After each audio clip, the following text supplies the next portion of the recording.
tak jawab sidik wae. Iki jawabannya ora lengkap apa ya. Kowe aja mung urip golek barang dadi. Kowe aja mung njaluk sop buntut. Aja ngono kuwi urip ki kowe kudu mikir piye ya carane iso duwe sop buntut. Oh berarti aku masake kudu ngene, bumbune ngene, golek sapi engko nek ana sapi liwat tak kethok buntute. Sapi turute. Ya kalau bisa berpikirnya lengkap ya Dek ya, anak-anak ya. Jadi ojo ngenteni barang dadi, kowe kudu iso nandur, kudu iso ngingu, kudu nyirami, kudu nguri-uri gitu. Di segala hal. Oleh karena itu jawaban saya juga bukan jawaban jadi, tapi jawaban yang merupakan embrio. Nek cara ploke sing tak keke ben kowe nandur dhewe gitu ya. Misalnya apa? Wanita jilbaban tapi kok misalnya meledak meledak.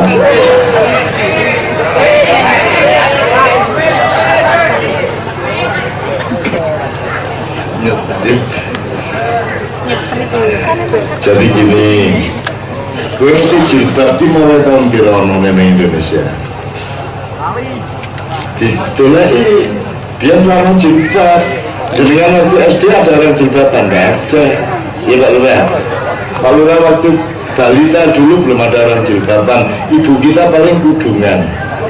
Jadi jilbaban ini paling mulai tahun 87-88. Pelajari siapa yang dulu memperjuangkan jilbab. Jadi sudah ojo ngungkui. Dia jilbaban dilarang, pegawai negeri dilarang jilbaban, sekolah kadang-kadang dilarang jilbaban. Ada yang boleh, ada yang tidak boleh. Karyawan-karyawan di toko-toko tidak boleh jilbaban. Katanya marake wong doran tuku mergo sing nglayani jilbaban. Banyak sekali tantangannya dulu, gitu ya. Terus kita berjuang keliling kemana-mana dengan catatan bahwa nanti jilbab akan menjadi mode. Mode itu artinya, wah do jilbaban masuk akurat. Jadi wong jilbaban ini ono sing mergo pancen syariat Islam, ono sing pancen merasa aman dengan jilbab, ya. Dia merasa wong arep ganggu cah jilbaban kan rada mikir-mikir 2-3 langkah gitu. Nah rambutnya rembyak kene nih, biar zaman aku SMA kene iki ketok le. Min faniyatul wadai. Ya, wajah basyir tola al-badru amin amin lagi telah terbit rembulan di antara dua gunung. Oh biar ketok cah SMA luwi biyen ya Pak ya.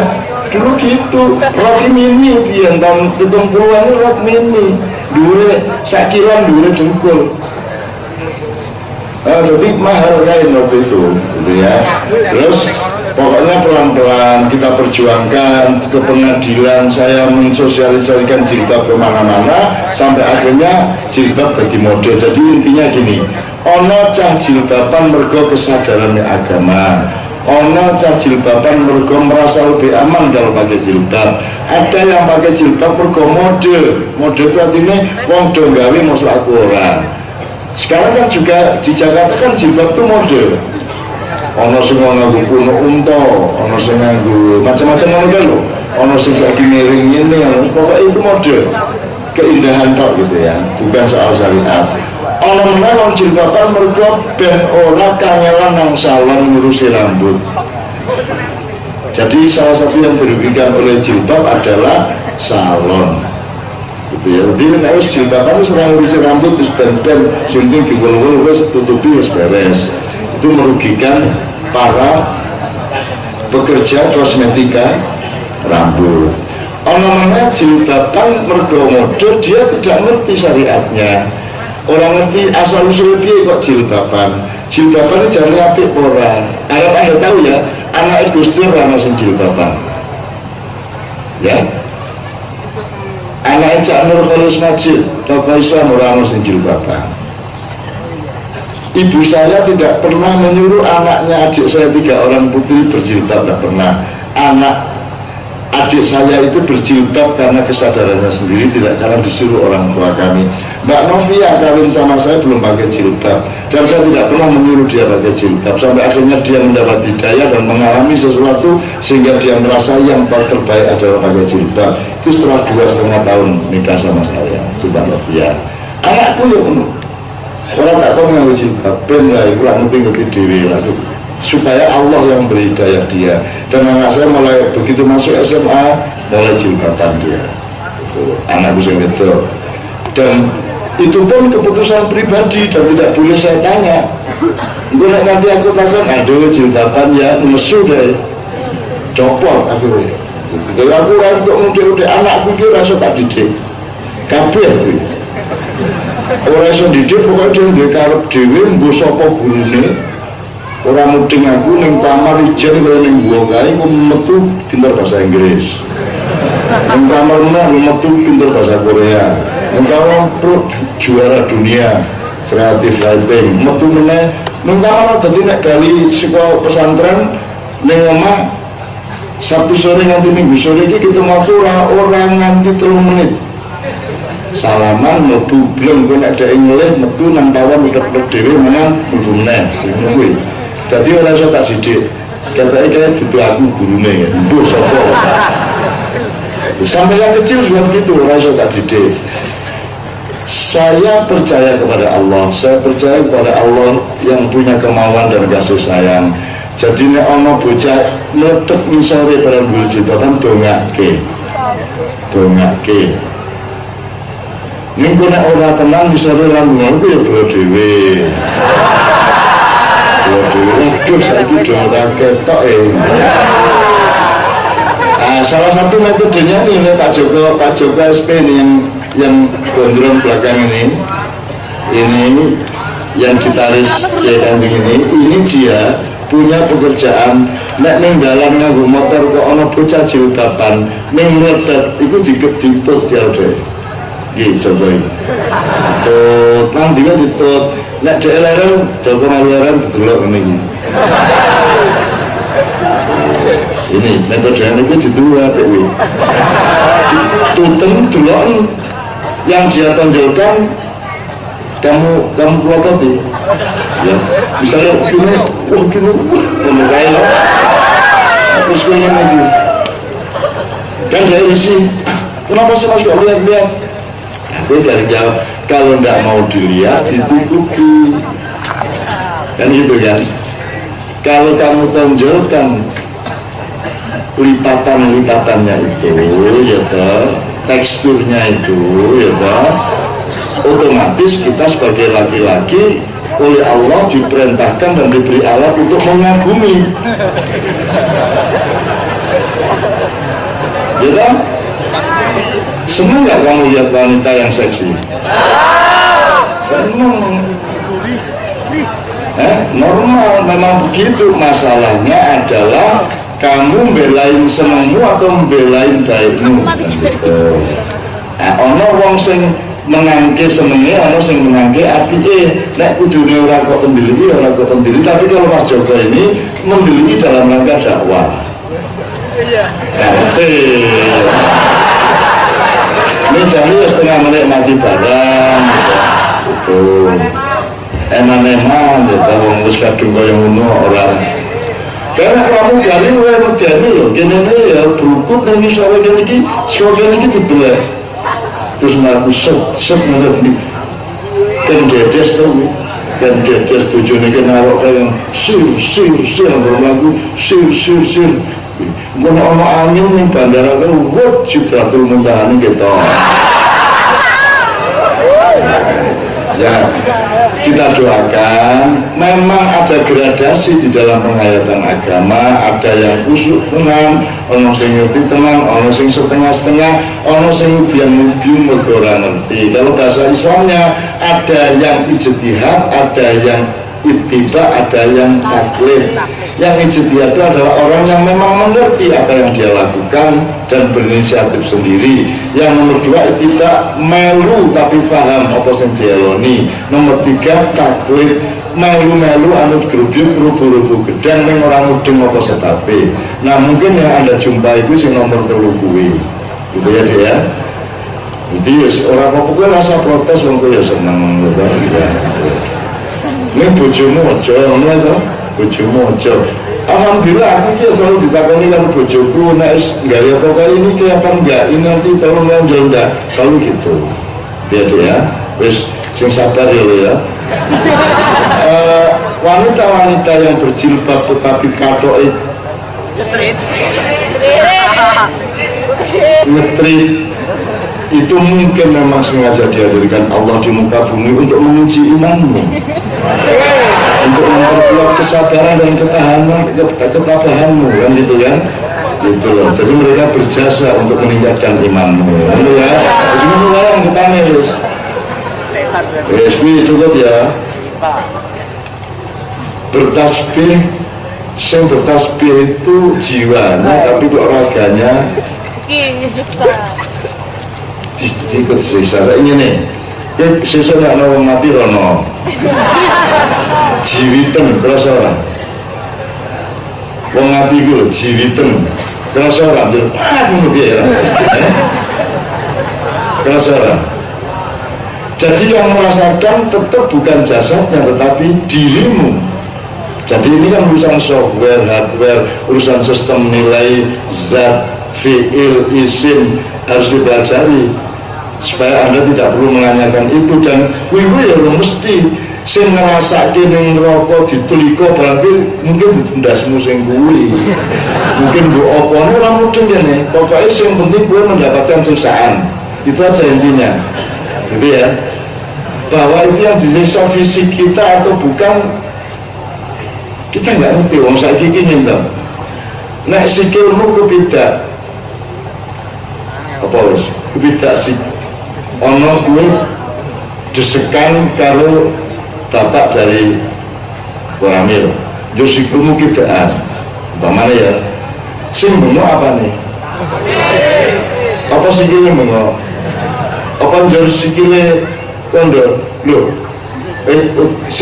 cangkemmu bengok sakit ngono ta terus sikile protes lho sing diatur aku sing bengok ngono ngono kuwi. Jadi kan kita nggak ngerti sebenarnya bagaimana mekanismenya badan dan jiwa kita lah, menurut lah orang ngerti gue lah. Ini kembali ke soal wudhu kalau gitu. Ini pertanyaan berikutnya soal wudhu, ya.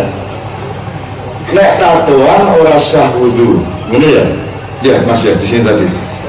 Kalau tatoan berarti sholatnya tidak sah karena wudhunya tidak sah karena ini ketutupan tato. Oke, jadi sekarang kita cari poknya, pangkalnya. Wudhu itu kan membersihkan. Nah pertanyaannya, yang dibersihkan itu badannya apa akhlaknya atau jiwanya?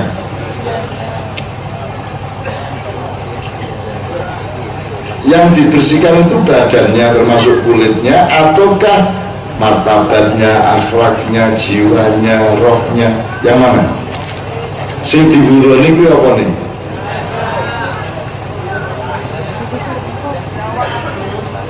Kalau tato membuat wudhu tidak sah, berarti yang dicuci adalah, yang dibersihkan adalah badannya. Betul ya? Oke. Gue nang masjid, terus wudhu sebagai musyawah. Pas saat tekan masjid ngentut. Terus gue wudhu mana? Aku takon. Wah batal kan terus? Sing marake batal mau apa ngentutnya lewat apa? Melu kok udane ora. Melu kok udane ora. Sing kok udane lak tetep rai, tangan gitu, kuping, irung, mata, ya gitu ya. Engko nek kuping nusu. Ngapa aku mau diumbal, saiki diumbal meneh. Amin tuh, sing entuk lak silet. Iya ayo. Isi sah nggak kurang gue? Sah nggak? Kalau pakai tato, sah atau tidak? Jelas ya? Karena wudhu itu bahwa yang diusap kulit itu kan prasarananya, tapi substansinya, intinya, poinnya adalah membersihkan akhlak kita, mensucikan kelakuan kita, kan gitu. Buktinya ketika kita buang air besar, buang air kecil atau buang angin, yang bagian buang angin itu kan yang kotor, itu tidak kita bersihkan. Jadi ternyata bukan fisiknya yang menjadi inti, melainkan akhlaknya atau rohnya. Benar ya? Jelas ya saya masalah ya. Oke ya, itu. Satu wis. Adam manusia pertama apa bukan? Jane aku jawab jane kar sakarku nek pas nakal ya tak jawab sing ora. Nek iya ngopo nek ora ngopo.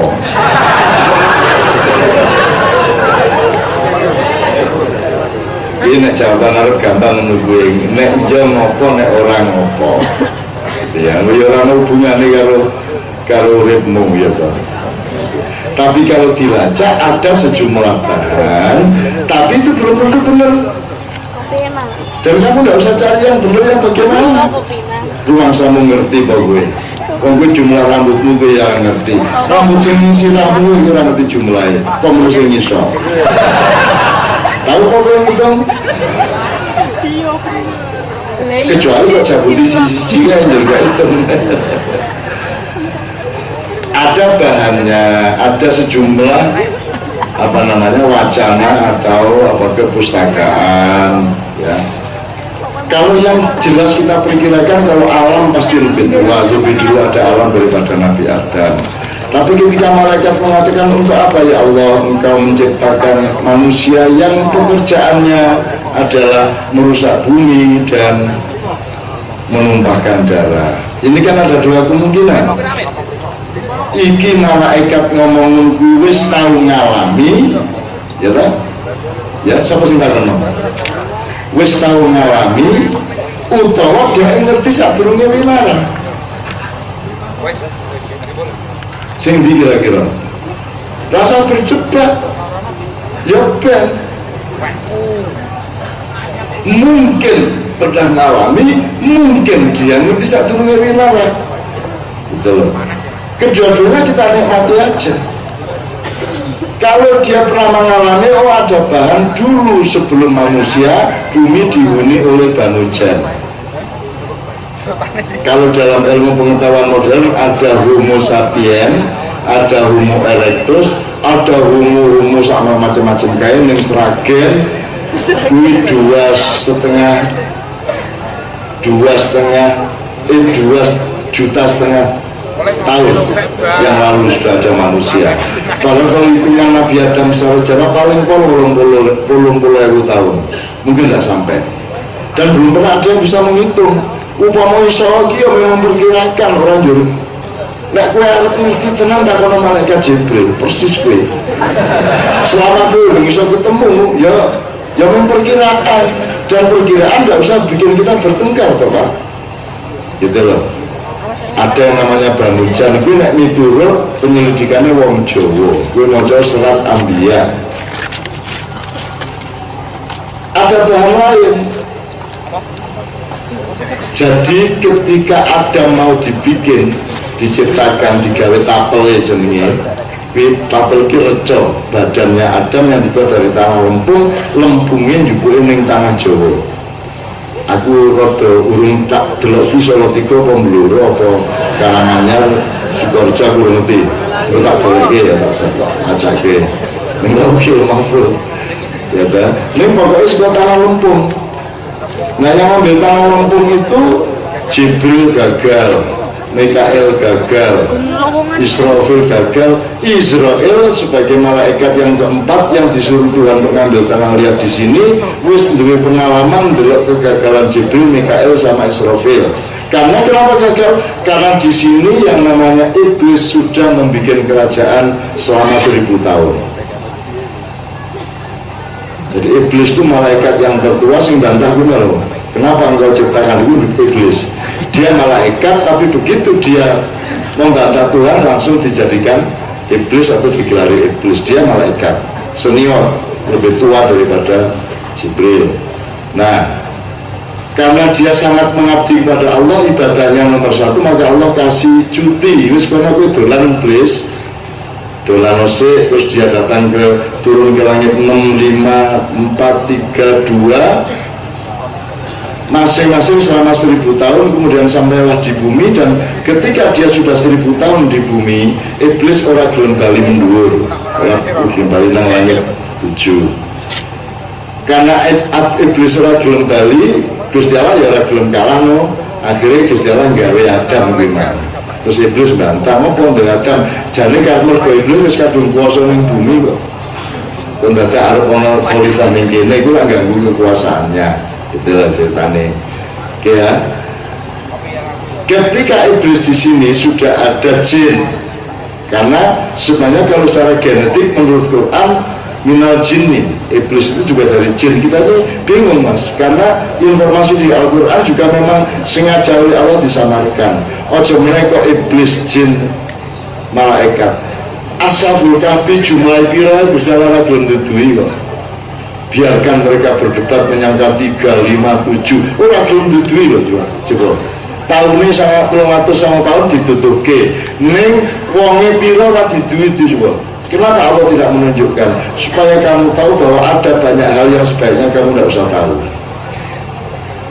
Nah gue ngerti kabeh apa sekarang ning dunia itu gue pecah semua.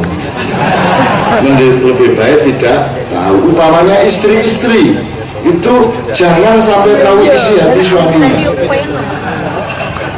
cukup tahu cintanya saja, tapi di luarnya jangan tahu. Terus bayangin saya kira gue iso maca atine bojomu, pas turu karo gue janjane atine karo sapa. Jadi lebih baik tidak tahu, dan kita bersyukur oleh Allah diberi batasan-batasan. Sekarang telinga ya, Anda bisa mendengarkan sound system. Nanti 200 meter ke sana kita sudah tidak bisa mendengar suaranya siapa di sana. Itu karena kita hanya dikasih frekuensi pendek oleh Allah. Jadi DKI apa nek frekuensi pendek gue FM. Ini FM terang kita. Nah AM kita nggo ujung desa kalau gue krungu suarane. Desak-desik gue iso krungu coba. Kira-kira gue stres ora gue. Jadi lurah krungu dirasani ning berdukono, wah stres. Kita lalu neng sirah mesti harus dipateni, kapan tak pateni ya bisa lagi. Jadi kalau sampai manusia tidak diberi batasan, mereka akan menghancurkan dirinya sendiri satu sama lain. Oke banget contohnya, meripat itu rasa minggu tadi. Meripatmu lah iso lurus. Saya kira anak tembok bisa lah meripatmu munggah, bisa lah. Bayangin kalau Allah memperkenankan matamu bisa belok, coba. Bisa lah urut rukun. Coba kamu simulasi. Jadi cawe dok beruku tau kaya apa? Wong meripatmu iso minggu. Bukan gini, ngarep dodol ditutupi munggah sikil. Orang dulu mudun, ya. Yes. Jadi tidak ada gunanya pakaian, betul nggak? Pasti akan hancur hidup kita. Gitu loh. Jadi nek jenengan orang ngerti bersyukur loh. Memang ada banyak hal yang sebaiknya kita tidak mengerti. Nek kau ngerti misalnya saiki U19 tanding ning Myanmar, turnamen AFF. Terus kita ngerti hasilnya. Manusia dibikin mengerti apa yang akan terjadi di masa datang. Kira-kira dadi lah. Perlu orang yang turnamen mengikuti hasilnya. Iya lah. Nek kowe tak kandhani matine tanggal piro, tahun piro, kira-kira keputusan uripmu sejel. Kalau sampai manusia tahu apa yang terjadi besok pagi, pasti akan terjadi kehancuran. Maka dibiarkan tidak tahu oleh Allah. Aku tahu soalnya ana wali koncoku biyen ning Jombang, dia ngerti wong mati tanggal piro. Bahkan dia ngerti Quran tak bedheki kata apa ki halaman piro, baris keberapa, huruf keberapa dari atas, huruf keberapa dari bawah. Bisa dijawab deh. Nek kalau ketemu wong, mbok anak sampean kare 3 bulan niku. Diungkas Israel itu 3 bulan. Wis sampean tuku ana wedhus sampean belum sampean seneng-seneng mati, mumpung durung mati. Aku udah ibu. Saya pernah saya mengawak pergaulan dengan para aulia itu dari dulu, dari sebelum saya lahir. Anda aku sesuai. Jadi ana bocah ki ngerti ketemu Pak Lurah ngono. Dadi desa kuwi ribut mergo ana cah siji iki ku manggon ning nggon aku. Disuruh oleh gurunya manggon nggon aku. Nek bengi, kenapa ya cerita ini ya? Supaya kita punya wawasan luas. Jadi dia itu nggak ada horor itu rindu. Pokoknya di desa itu ribut karena dia ketemu orang ditutin. Mau bengi ngondol di Indi kan ya? Itu ngondol. Bukan ya. Jadi ada main perempuan dia tahu, Pak Lurah jual sapinya rakyat dia tahu, bantuan dari kabupaten tidak dikasih rakyat dia tahu. Itu, wah pokoknya dituding kabeh. Dan kalau malam gini dia keliling, tong, ayo metu kabeh, metu. Semua keluar rumah, masjid, semua ke masjid, ya. Sholat, apa tahajud, dia yang imami dia tahajud sujudnya semua banget itu gelimpang turun. Setelah sholat tahajud, kabeh jangan kuburan, 300 orang jangan kuburan. Siji salah kene, gue menang kene, kene mana aku, gue menang kene, jadi berdedekkan yang kuburan, yang tadi, uang disiksa, yang tidak mendapat perintah cuma saya. Saya umurnya 3 tahun di bawah dia umur 14, saya 11 tahun. Saya bebas, tidak disuruh sholat, tidak disuruh ke masjid, tidak disuruh ke kuburan, saya tidak dituding, saya tidak, pokoknya aku bebas, merdeka. Dia cuma minta nasihat saya, tafsir hadis ini, ayat ini bagaimana menurut saya. Jadi aku kecil, aku nafsir ke Quran. Jadi aku lumayan bebas, usumnya wong tahajud aku turun gitu. Nah, dia bisa nuting itu mas, bisa nuting. Jadi dan itu tidak lama hidupnya orang seperti itu. Dia diberi fadilah, dipepet dan Gusti Allah mentelung tahun paling pol. Baru dia mati. Dia kalah sama ibu saya. Karena dia selalu puasa tiap hari. Rumah saya itu 36 orang satu rumah. Ono anak yatim semene, guru semene, wong melu semene, buruh sawah semene, wong ayahku nampung wong banget. Salah satunya adalah waliullah kita ini dengan istrinya. Isi cilik dikawon rabi karo mursyide. Dan kudu sing rabeke ayahku manggonen ning kono kuwi. Dan dia puasa sepanjang tinggal di rumah saya, orang mangan sego mangan gaplek. Dan air putih maghrib kae baru rasaun nganti sesuk sore mangan gaplek meneh maghrib. Terus dia terkenal di mana-mana khutbah ini nanti aku sing adzan dhek khutbah, aku sing adzan dhek khutbah. Karena saya juniornya, saya kecil. Terus suatu hari ibu saya sambil gendong anak nang kamare bocah iki. Wah, gue ampuh ya, misalnya ibuku. Bahasa Jawa Timur, kon niku tepak uripmu, top, misalnya ibuku. Terkenal khutbah dek dindi, diambung tanganmu karo wong, wis pokoke wong mulya niku. Sing angel ibumu iki, kata ibu saya. Aku kejane wong mangan saene kae, dan dari sakmene kae iki sing paling angel awakmu. Soalnya nek kabeh iki mangan sego kon mangan gaplek, anggitmu gampang ra tuku gaplek iki. Kudu nang Ponorogo. Berapa ratus kilometer aku tekan Jombang nang Ponorogo. Enak kon ya, karek enak ibumu iki sing sengsara. Jare nek wali aku sing wali jare ibumu. Wong aku sing nyambut gawe tiga nyungkupi uripmu. Kon rapi tak rapi, mbuh ngopo ibu saya kok tiba-tiba menyesal seperti itu, tiba-tiba dia ngomong dan sakit rahana itu dan meninggalnya dia. Itu suatu hari. Tadi mas, orang yang tahu itu baik, tapi kalau tahunya lebih banyak lagi mungkin tidak baik. Jadi beserah Mas Kira ngerti bisa turunnya Adam ki manusia pertama po dudu. Nek aku ngarani dudu. Ning aja manut aku. Aja manut aku. Dudu mergo apa? Karena Adam itu nek cara saiki hibrida baru. Sebelumnya sudah ada manusia tapi belum punya kesempurnaan akal, belum punya kesempurnaan fisik, belum punya kesempurnaan mental, belum bisa berorganisasi. Adam itu satu ciptaan yang paling grace, sing bentuknya sangat indah, sangat bagus. Adam ki ganteng pol. Nabi Yusuf cuma separuh gantengnya. Kowe ning 0,000.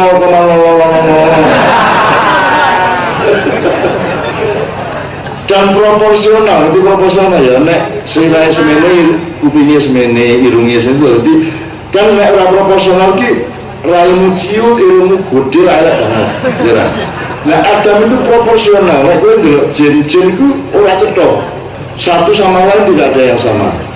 Ono sing irunge dawa siji, ono sing kupinge dlawer, ono sing tangane cendak banget, sikile dawa banget, ono sing siumen yang siji, macam-macam. Nah Adam itu makhluk Allah yang ahsan takwim, yang paling sempurna, yang paling indah, yang paling top desainnya. Itu yang buat iblis cemburu dan seterusnya. Ini ya kiki jawabnya dari kedawan. Pokoknya rasa peduli ya mas ya, rasa peduli kan baik, dan bayar pertama peduli. Susu naik ketemu langsung takon baik. Mas Adam. Saat ini jaringan pun yang temen saudara. Tunggu takon dia tak terking.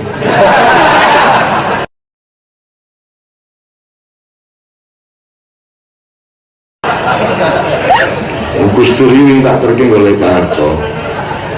Gus Dur kan durung urusan karo mungkar nakir, karena 70 langkah penziarah terakhir pergi dari kuburan baru malaikat mungkar nakir datang. Lah Gus Dur kan penziarahnya tidak pernah pergi, datang terus Gus Dur dodok nih sampai Cirebon. Orang Gus ngantuk sampai iya mentah nih dia. Terus terung tahu nih gak diurus-urus lagi. Lah kok lho niki anu panjenengane pun mungkin nanti dereng rawuh. Oh nanti kok ikut tapi ngenteni arek-arek gak mulih-mulih. Baru ada 60 langkah ada yang datang lagi, tidak jadi lagi terus magang sampai sekarang. Akhirnya Gus Dur bosen di kuburan aja bosen, ngenteni arek-arek terus sawe aku selak kepingin kono aku selak kepingin Sunan, kepingin kepethuk Gajah Mada, kepethuk Pak Harto, kepethuk sapa wis pokoknya kepethuk sapa-sapa lah gitu. Gus Dur masih proses kayak anggere ngarep kantor kecamatan ya. Terus Gus Dur nek bosen metu ning dalan hanya cuma berapa ratus meter toh keluar ke jalan Tebu Ireng antara Pare Jombang itu loh. Nah di sana Gus Dur mesem, wih asik iki. Apa nama Gus? Iki lo truk iki. Kenapa aku itu? Oh contoh lo, bocah itu. Burine ya. Ana gambare sapa? Atau piye kan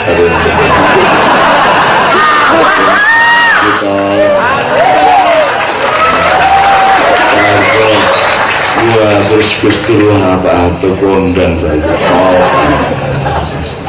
Akhirnya Gus Dur seneng nih jalan, ternyata banyak menggambar-gambar Pak Harto itu sampai dia nggak tahan nih pengen cari Pak Harto, sehingga ketika mungkar nakir tidak datang Gus Dur akhirnya bolos. Terus jalan saya itu ya akhirnya Gus Dur mabur kepada Garut kata halo Gus Garut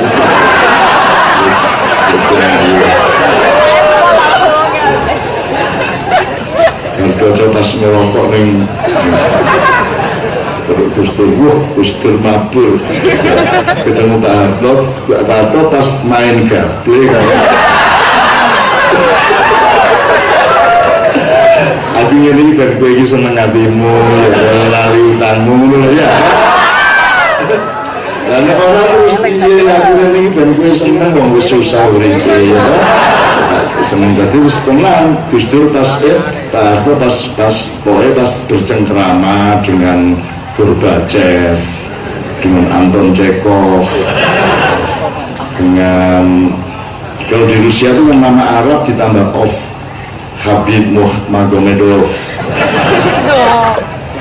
Terus loh Gus Dur waduh ini asik itu kata Gus kok ninggalan gitu kan enggak loh ini pun resmi itu memiliki heran itu rasa ngentasi ini ngentasi pripun dan itu loh malaikat mungkar nakir jarang urusan itu kan ini gara-gara sing ziarah itu kuatan gitu. Terus Kula niki lho kok mriki pripun saya lho nggih mboten kula nggih bolos pokoke kula mriki rumiyin terus soalnya kula niku mboten tahan teng dunya teng Indonesia sakniki niki jenengan niku terkenal piye niku lho kula wingi ndelok truk-truk niku tulisannya kan fotonya jenengan ganteng banget ngeten iki terus unine piye le kabare penak jaman kutho atau terus salah tingkah kae nggih to Gus.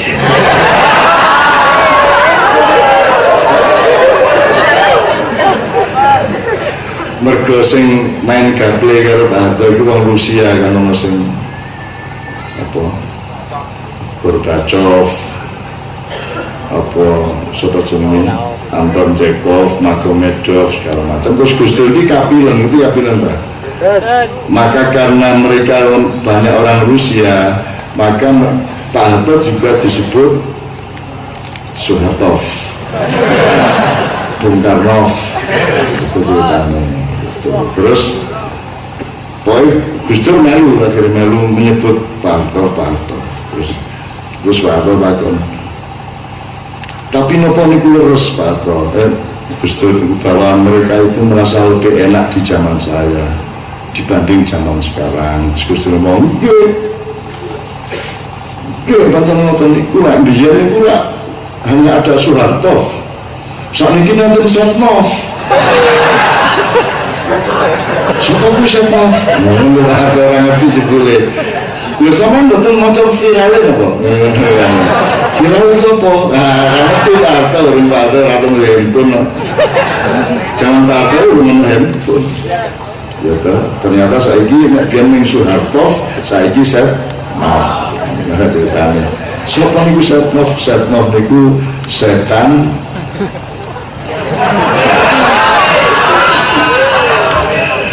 sebagai Setnov lah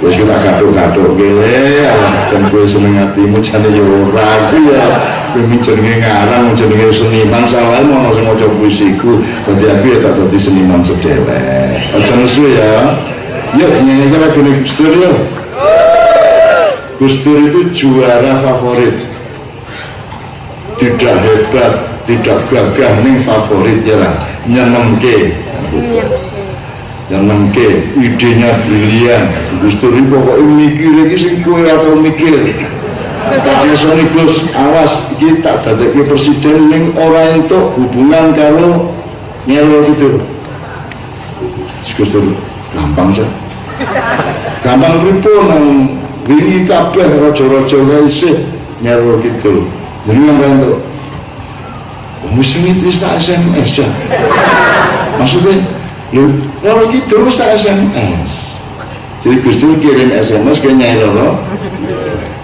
maksudnya apa SMS tak kawan jilbaban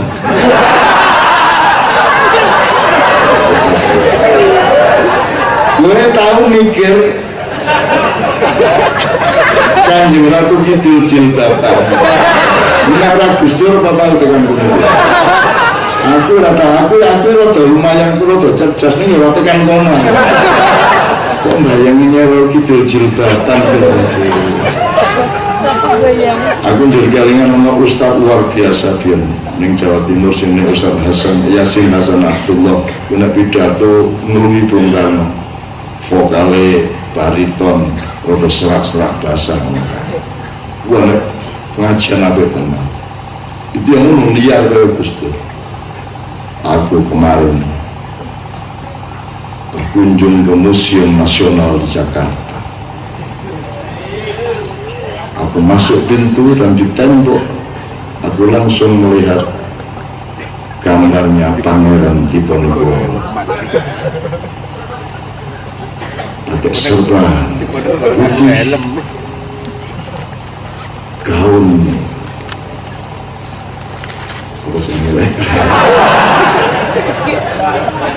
jubahnya putih. Belanda tergetar hatinya baru melihat serbannya. Hanya serbannya, saudara-saudara, menggetarkan semua prajurit Belanda. Pemberontakan Diponegoro membuat bangkrut pemerintahan negeri Belanda. hutang kemana-mana mereka hanya karena Diponegoro memberontak. Baru serutannya saudara-saudara sudah menggetarkan dunia. Pernahkah saudara-saudara membayangkan Diponegoro pakai helm?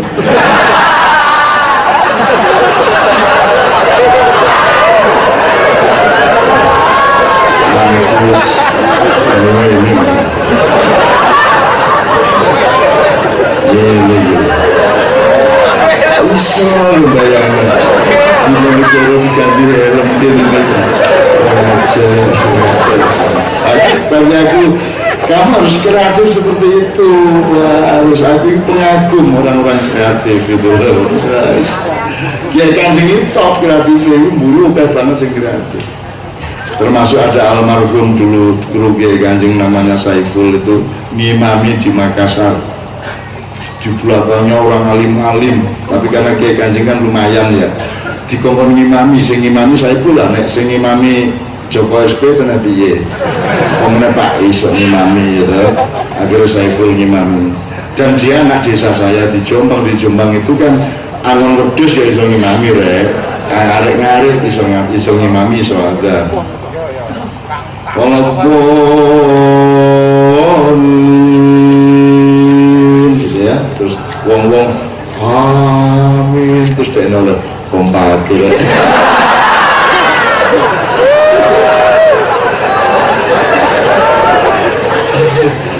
Ada untung loh mereka tidak sadar itu. Akhirnya sing podo-podo ngerti ini lah. Masa ngimami nolak kompak. Awas liwat biru. Oke ya Allah, ini sudah malam, ini sudah semua saya jawab sebenarnya. Cara istiqomah ya istiqomah lah, harus dijajal terus lah.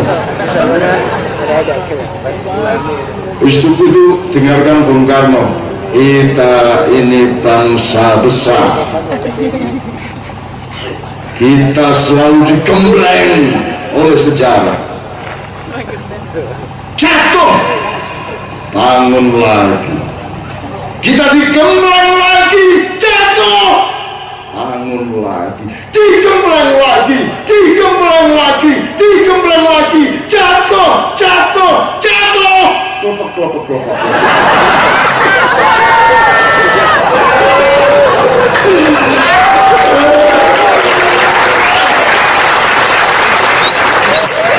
Dan mengarah jadi presiden gampang.